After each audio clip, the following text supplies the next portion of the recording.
Students who are staying here, இன்னைக்கு வந்து இந்த அம்பாளை பற்றி ஒரு இம்பார்ட்டண்ட்டான ஸ்லோகம் ஒன்று ரிசைட் பண்ண போகிறாங்க எல்லாரும். அது என்ன கேட்டீங்கன்னா, நம்ம சனாதன தர்மம் அப்படிங்கிறத பற்றி நிறைய சர்ச்சைகள் நடந்திருக்கு. ஒழிப்பெல்லாம் வந்து கத்திட்டு இருக்கான், ஆனால் வளர்ந்துட்டு தான் இருக்க ஒரு பக்கத்தில் விஷயம் எல்லாம். It's not politics, but I'm telling you the fact. அது வந்து ரிஷிகள் காலத்துலேருந்து வந்துட்டு இருக்கு. ரிஷிகள்லாம் எங்கே இருந்தாங்கன்னா ரஷ்யாவில், அதனால தான் ரஷ்யான்னு அதுக்கு பேர். அது தெரியாதுன்னா சொல்றேன் அப்படின்னு மகாபிரிவா சொல்லுவாங்க. அப்போ அந்த காலத்துலாம் இந்த பூஜைகள்லாம் பண்ணும் பொழுது ரொம்ப எலாபரேட் பூஜை பண்ணுவா. ஒவ்வொருத்தருக்கு நமக்கு சாய்ஸ் இருக்கு. கிறிஸ்டியானிட்டி மாதிரியோ இஸ்லாம் மாதிரியோ ஒரே ஒரு கடவுள் கிடையாது. நீங்க வந்து படவை செலக்ட் பண்றதுக்கு எப்படி பண்றீங்களோ வேணுங்கிறத, அதே மாதிரி நமக்கு வந்து பகவானை சூஸ் பண்றதுக்கும் சாய்ஸ் கொடுத்துருக்க ஆதிசங்கர். அவர் ஷண்மத ஸ்தாபனம் அப்படின்னு ஒன்று ஏற்படுத்தியிருக்கார். ஷண்மதம் அப்படின்னா 6 மதம் சனாதனத்துக்குள்ள. ஒன்று வந்து சூரியன். சூரியன் தான் எல்லாம் கிரேட்டு, சூரியன் தான் இம்பார்ட்டன்ட் வேண்டிக்கிறது ஒரு மதம் இருக்கு. அது சூரியனை வர்ஷிப் பண்றதுக்கு பேர் சௌரம்னு இருக்கு. அப்புறம் வந்து கௌமாரம், சுப்பிரமணிய சுவாமி தான் எனக்கு எல்லாமே, அவர் தான் எனக்கு எல்லாம் வசதின்னு சொல்லி வேண்டினாலும் சுப்பிரமணிய சுவாமின்னு வேண்டிக்கலாம், அது பேர் கௌமாரம்னு. அப்புறம் சிவன் தான் எனக்கு கிரேட்டு, சிவனை தான் நான் வேண்டிப்பேன், சிவன் தான் எனக்கு கடவுளை வேண்டிட்டு நீங்க சிவன் தான் வேண்டிக்கலாம், அது பேரு சைவம்னு. அப்புறம் அம்பாள், அம்பாள் தான் எல்லாத்தையும் விட கிரேட்டு, அம்பாளை தான் நான் உபாசிக்கிறேன் அப்படின்னு சொல்றவாளுக்கு சக்தி உபாசனைக்கு பேரு சாக்தம்னு பேரு. புரிஞ்சுங்களா? இத மாதிரி 5 உபாசனை. இன்னொன்னு என்ன கேட்டீங்கன்னா வைஷ்ணவம், பெருமாள் தான் பெருசு அப்படின்னு வேண்டிக்கிறவா பெருமாளை வேண்டிக்கலாம். இத மாதிரி நமக்கு 6 சாய்ஸ் கொடுத்துருக்காரு ஷண்மதத்துல. இந்த ஷண்மத ஸ்தாபனம்ங்கிறது நீங்க காலடி போனீங்கன்னா அங்க ஒரு ஸ்தூபி மாதிரி கூட வச்சிருப்பா. யாராவது காலடி போனா அவசியம் அதை பார்த்துட்டோம். ஷண்மத ஸ்தாபனம் அப்படின்னு இருக்கு. ஷண்மதம்னா 6 மதம் கிடையாது, இந்துவுடைய சனாதன தர்மத்துக்கு உண்டான மதம். அந்த மதத்தை எல்லாரும் இந்த சாய்ஸ்ல உபாசனை பண்ணலான்றது. இதுல சாக்தம் தான் ரொம்ப ஒரு சீக்கிரட்டான ஒரு உபாசனை வழி. அதை வந்து பப்ளிக்கு குருக்கள்லாம் சொல்லித்தர மாட்டா ஈஸியா. அதுக்கு உண்டான மந்திரங்கள்லாம் ரொம்ப வசதியானது. அது வந்து அம்பாளை இப்போ சசநாம சொல்லும் போது தட்சிணா அதட்சிணாராத்யா அப்படின்னு சொல்லி ஒரு வார்த்தை சொன்னான். அது தட்சிணா தட்சிணாராத்யான்னு சொல்லும் போது சேர்ந்து வந்துடும். ஆனா தட்சிணா அதட்சிணாராத்யான்னு அந்த பதத்துக்கு பிரிச்சு சொன்னாங்க. அம்பாளை வந்து ரைட் சைட்ல போய் உபாசனை பண்ணலாம், லெப்ட் சைட்ல போய் உபாசனை பண்ணலாம். அபசவியமா போகலாம், சவியமாவும் போகலாம். அப்படி உபாசனை பண்ணிட்டாக்கா இந்த இடது பக்கமா போய் உபாசனை பண்றது எல்லாம் ஷார்ட்கட். இப்ப இங்கேருந்து நம்ம போறோம்னா சட்டுன்னு ஒரு ஷார்ட்கட் கிராஸா போயிடுறோம் இல்லையா? அது மாதிரி அந்த அம்பாளை வந்து ஷார்ட்கட்ல உபாசனை பண்ற மெத்தட் இருக்குதுல்ல, that is a blade walk.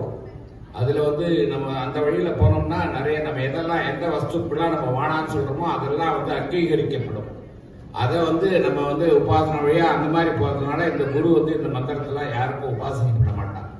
அப்புறம் சப்செக்டா வந்த குருக்கள்லாம் இதை வந்து மக்கள்லாம் எப்படி எல்லாரும் சாதாரண முறையில் உபாசனை பண்ணாலோ அதே மாதிரியே உபாசனை பண்ணலாம்னு சொல்லிட்டு சில மண்டலங்கள் வந்து அதுல குஹானந்த மண்டலி அப்படின்னு சொல்லிட்டு கொஞ்சம் எலாபரேட்டா சொல்றேன். உங்களுக்குலாம் அது புரியணுங்கிறதுக்கு தப்பா நினைச்சுக்காதீங்க, டைம் எடுத்துக்கிறேன்.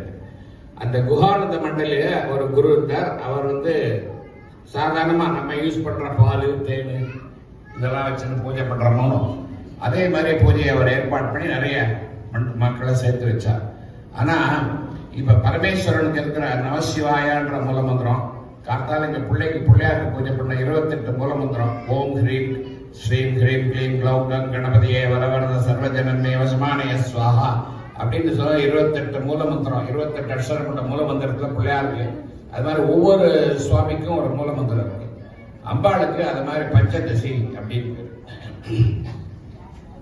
15 எழுத்துக்கள். அந்த 15 எழுத்துக்களை ஒரு குருட்ட போய் நீங்க சொல்லிக் கொடுனா அவர் சொல்லிக் கொடுக்க மாட்டார்.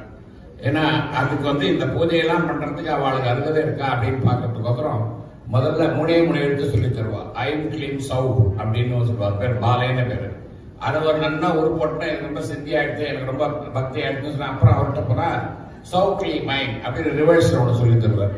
ஸோ ஐம் கிளீம் சௌ சௌக்லி மைண்ட், ஐம் கிளீம் சௌ சௌக்லி மைண்ட் திருப்பி திருப்பி சொன்னா 9 எழுத்து வரும். நவாட்சரின்னு பேரு. அந்த நவாட்சரியை நல்லா ஜபம் பண்ணி பூஜை எல்லாம் பண்ணி 6 லலிதா சஹஸ்ரநாமம் கட்கமாலை திரிசதி இதெல்லாம் சொல்லி உருவத்தின் அப்புறம் உருட்டு பேர் பஞ்சதசி உபதேசம் பண்ணுங்கோ அப்படின்னு சொன்னாதான் உபதேசம் பண்ணுவோம். அந்த பஞ்சதசி 15 எழுத்து காயேயி லகரீம் ஹசகாக லகரீம் சகலகரீம்னு 15 எழுத்து.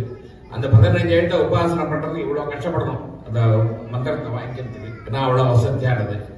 ஆனா அந்த மந்திரத்தை எல்லாராலையும் சொல்ல முடியாத பொழுது எல்லாரும் உபாசிக்க மாட்டேங்கிறா. அதுக்கப்புறம் அந்த பூஜையை பண்றதுக்கு யாரும் வரமாட்டேங்கிறா.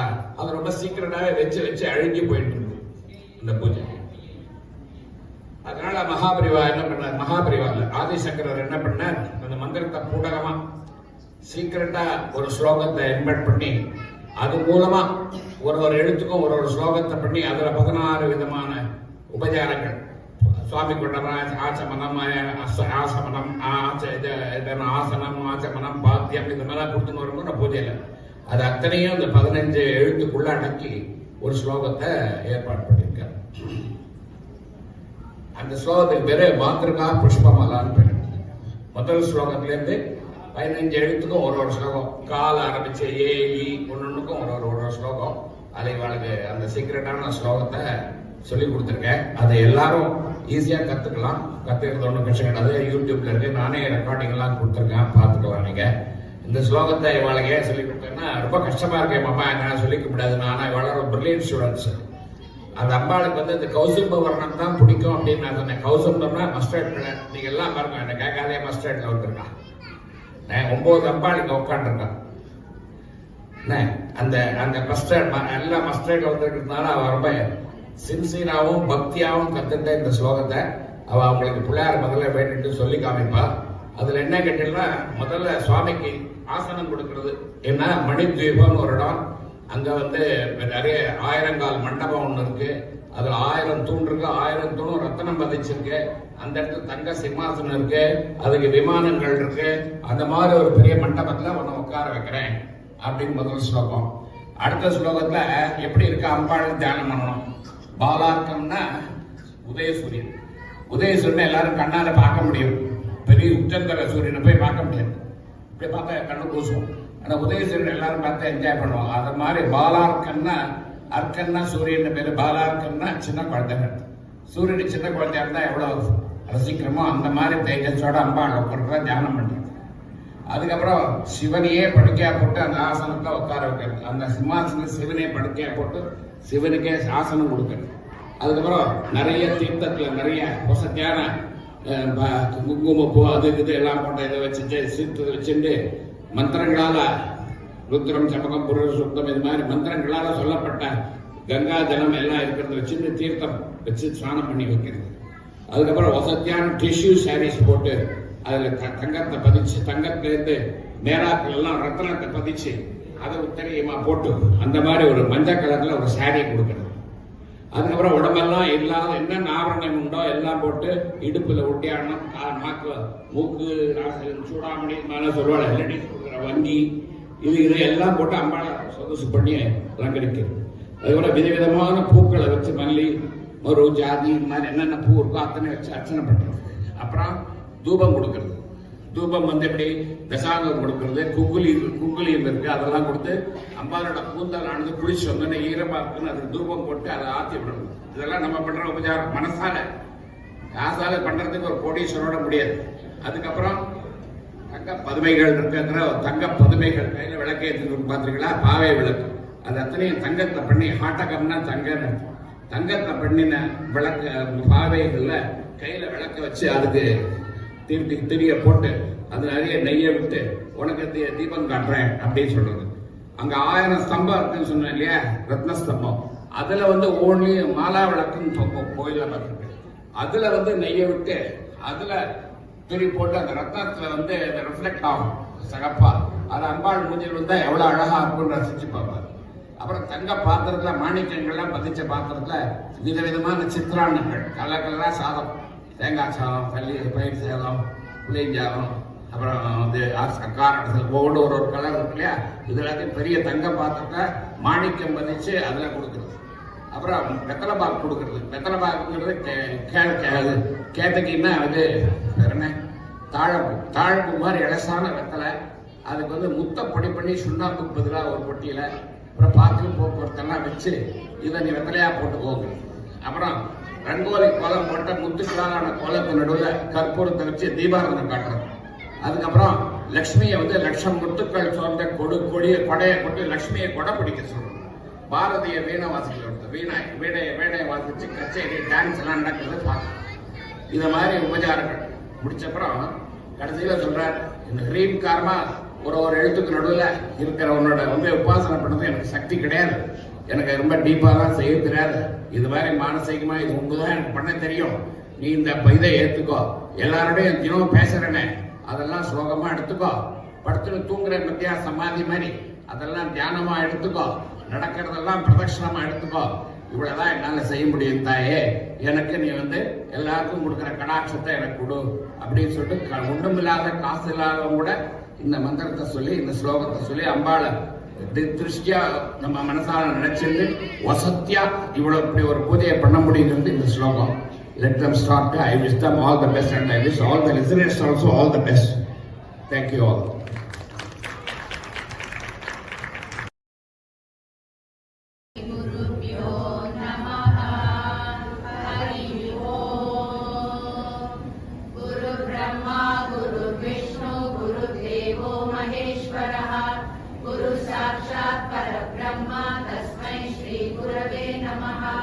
गुरवे सर्वलोकानां विषजे भवरोहिणां निधये सर्वविद्यानां श्रीदक्षिणामूर्तये नमः।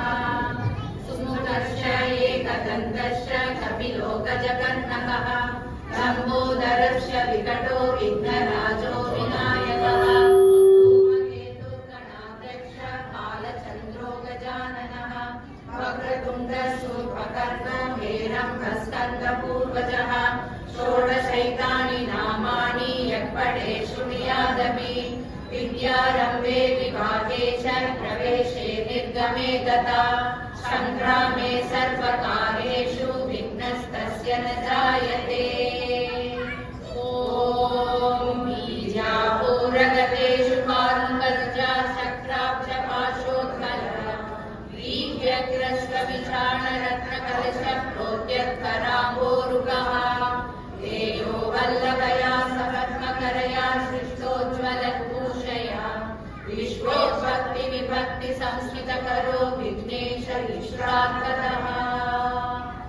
ॐ नमो प्रातपतये नमो गणपतये नमः प्रमदपतये नमस्ते अस्तु लम्बोदराय एकदन्ताय विघ्नविनाशिने शिवसुधाय श्रीवरदमूर्तये नमो नमः।